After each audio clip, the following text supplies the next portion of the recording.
From Hollywood, it's time now for Johnny Dollar. This is Ann Ward, Mrs. Valentine. Have you heard anything about Dan? Nothing, Mrs. Valentine. The police are looking everywhere for him. I went to the hospital tonight and they told me he walked out. He might die, Mr. Dollar. I know, Mrs. Valentine. Did you tell anyone I was here in New Orleans? If you mean, did I mention it to the police? No. Thank you, Mr. Dollar. That was very kind of you. But it makes me mad that I didn't, Mrs. Valentine. I know you don't want anybody to find you're related to him because of your daughter. But I also think you could help the police in this situation. You could help them find Dan and put him back in a hospital. Mr. Dollar, would you come over and talk to me, please? Please.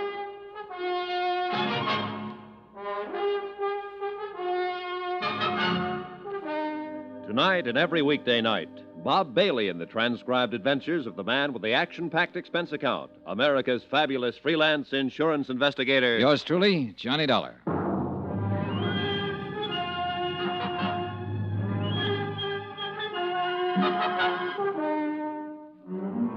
Expense account submitted by Special Investigator Johnny Dollar to the New Britain Mutual Insurance Company, Hartford, Connecticut.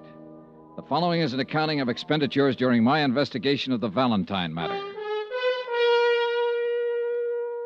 Some more expense. I believe this is item 5. Yeah, $4. 4 drinks for myself. When a next big shot of the roaring 20s like Dan Valentine carries a $50,000 life insurance policy and walks down the street one day and gets himself shot and refuses to disclose who fired the bullets, I have to do the worrying for the insurance company. When he decides to leave a hospital bed minus a pint or two of blood, I have to worry some more. I needed those drinks. You can just say I liked what I'd seen of the guy, and I didn't want him to walk around New Orleans bleeding to death.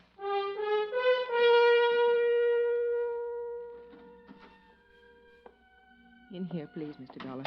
The wife, who hadn't seen or heard from him for 13 years, looked pale and wan. It was obvious that the strain was beginning to tell on her, although she tried hard not to show it. Doesn't it ever cool off in New Orleans? Sometimes. But I'm not here to talk about the weather, Mrs. Valentine. You know that. Yes, I know. Well, don't just stand there and give me the tears, then. If you've got anything to say, say it. If you know anything that'll help, let me know about it. You're perfectly right in being angry with me. Mr. Dollar, I honestly don't know where Dan is. Well, do you know why he'd get up out of a hospital bed and endanger his life? I have an idea he might have wanted to see somebody. Who? I don't know. The 2 men who shot at him? Perhaps. I just don't know. We aren't getting anywhere, Mrs. Valentine. Look, I'm going to talk to you frankly. Why did he come here to live in New Orleans? Well, You live in New England with your daughter, Teresa. Obviously, Dan thinks a great deal of you and her. He's given you everything, provided for you with all of his troubles. Spent 13 years in prison. I can imagine his thoughts about you and her while he was in there. And yet he comes out and lives 2,000 miles away from you. he didn't want to interfere with Teresa in any way. Sure. But it seems to me he'd want to look at you, at her, certainly. Even if it was a matter of living in Boston and taking a bus to New Salem and standing on a street corner one day to watch the two of you cross the street. That sound reasonable to you? If you put it that way. Well, look, there's some reason he picked New Orleans. Some reason he didn't give himself the little gratification of just looking at you and Teresa. Why? Why here? I'm sure I don't know. And why is he running around now? I can't answer that either. But it must have something to do with you and your daughter. Obviously, you're the only ones he ever cared about. Well? I honestly don't know. Well, and I can't help you, and I can't help myself or him. You mentioned his having a reason to be in New Orleans. Maybe What? there was a man named Webster, Conrad Webster. He was a member of the Illinois Bar once in those days. Did a great deal of work for Dan and friends of Dan. I think he lived here. Wait a minute. I've seen that name. Yeah, on copies of the insurance policy. A man named Webster had the power of attorney. He bought the insurance. There's a trust in there for your daughter. Yes, Conrad Webster was an old friend of Dan's. I don't even know whether he's alive now or not. He drank a great deal later on. I think he lived here. Was he the kind of friend Dan would go to if he needed help? Yes, I think so. All right. What are you going to do? It's just something to look into. I'll try and find Webster, and maybe I can find your husband. Thank you for coming by. I needed somebody to talk to. What? I hope he stays alive, Mrs. Valentine. Item 7, $16. The money it cost me to find out the location of Conrad Webster. I started at his last known address, followed a series of bars, and finally got information from a bartender that led me to the crummier half of a decaying duplex on Gentilly Street. Everything was quiet for Gentilly Street.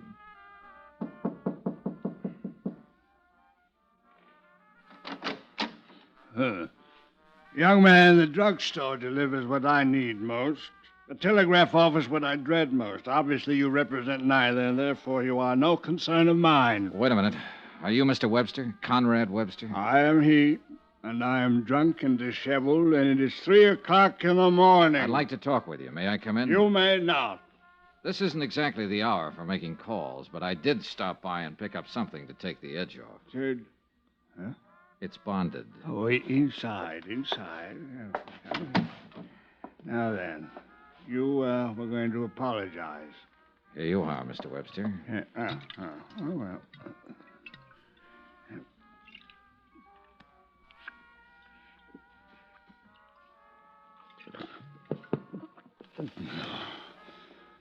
Now then, as long as this lasts, you will last. All right. I'm looking for a man.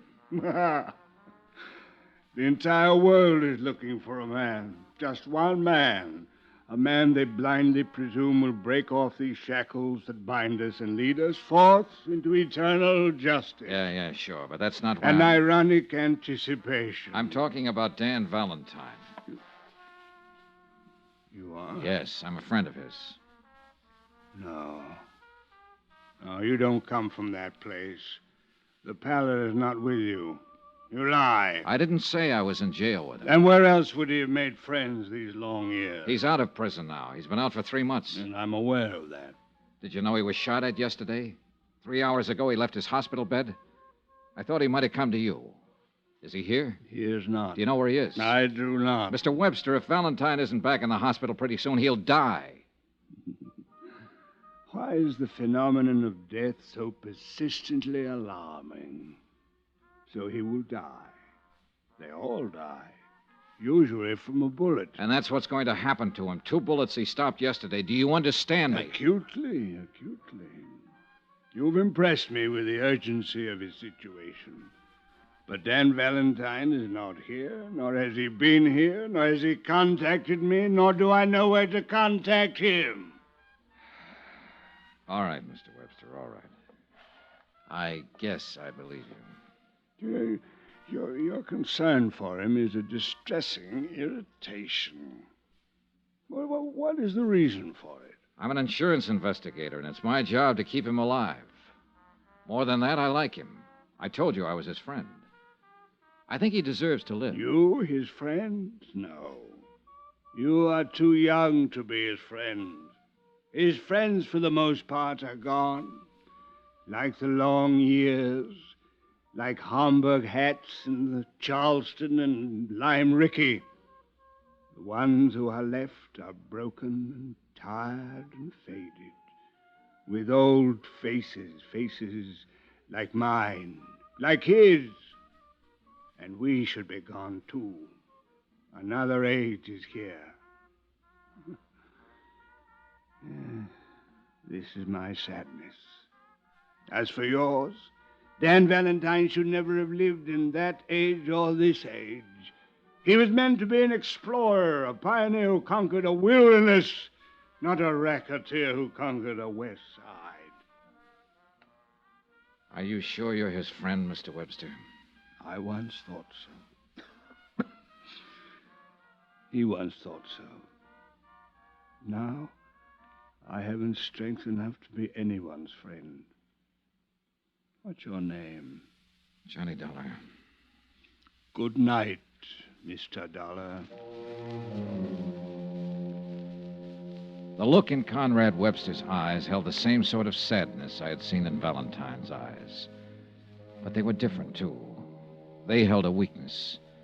The strong, sad eyes were somewhere else in the city, walking alone, probably looking for 2 gunmen, and the lifeblood was slowly draining from the body that sparked them. I went back to my hotel and tried to sleep, but sleep wouldn't come. I was still rolling and tossing at 7:30 the next morning when orange juice coffee and the morning paper came up. A nationwide syndicate had picked up the new development in the Valentine shooting and gone to work on it. Among other names they mentioned in giving a resume of Valentine's career were his wife and daughter, living in New Salem under the name of Ward. Hello? This is Johnny Dollar. I just read the morning paper, Mrs. Valentine. Oh, yes. I'm sorry it broke for you this way. That's very kind of you to say so. Maybe it's for the better, anyhow. For years I've been wanting to tell Teresa who her father is, what he's like. I'm going to call her later today. Tell her where I am, explain why I'm here. I think she can take it. You're doing pretty well yourself. Thanks again.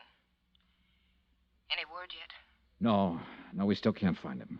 Mr. Webster, did you find him? Yes, he wasn't much help. The New England paper said that Mrs. Ward was out of town. Sooner or later they'll find out what town Mrs. Ward is in, I'm afraid. Well, maybe you'd better get another hotel. Use another name. Yes. All right, I'll wait to hear from you. Mr. Dollar. Yes? Thank you. I put in another call to Inspector DeBaca and asked him about developments. Valentine was still unlocated. They were covering drugstores and doctors' offices where he might seek assistance. The two unidentified men who had shot him were still unidentified. The police weren't able to dig up any more witnesses or get any line on the car. By 4 in the afternoon, Mrs. Valentine had still not called me to report a new address. I got worried and went over to the Roosevelt to see what was what. I was surprised to see Inspector DeBaca in the lobby talking to the bell captain. All right, son. If you remember anything else, call me here. Yes, sir, I sure will. Hi. Hi, Dollar.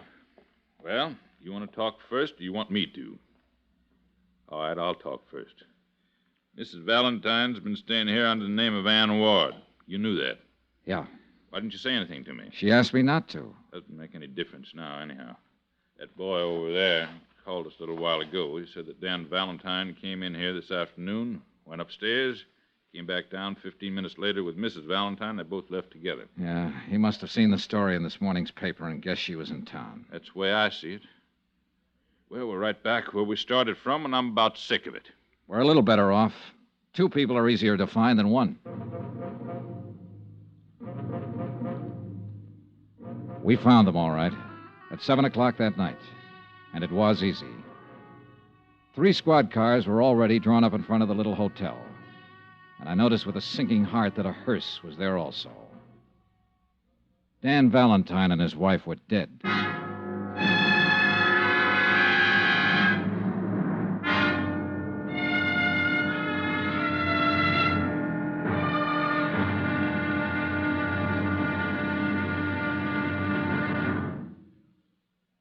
There'll be another intriguing episode in our story of the Valentine matter tomorrow. Tomorrow, proof that the murder of Dan Valentine and his wife aren't the only murders to be solved. Join us, won't you? Yours truly, Johnny Dollar.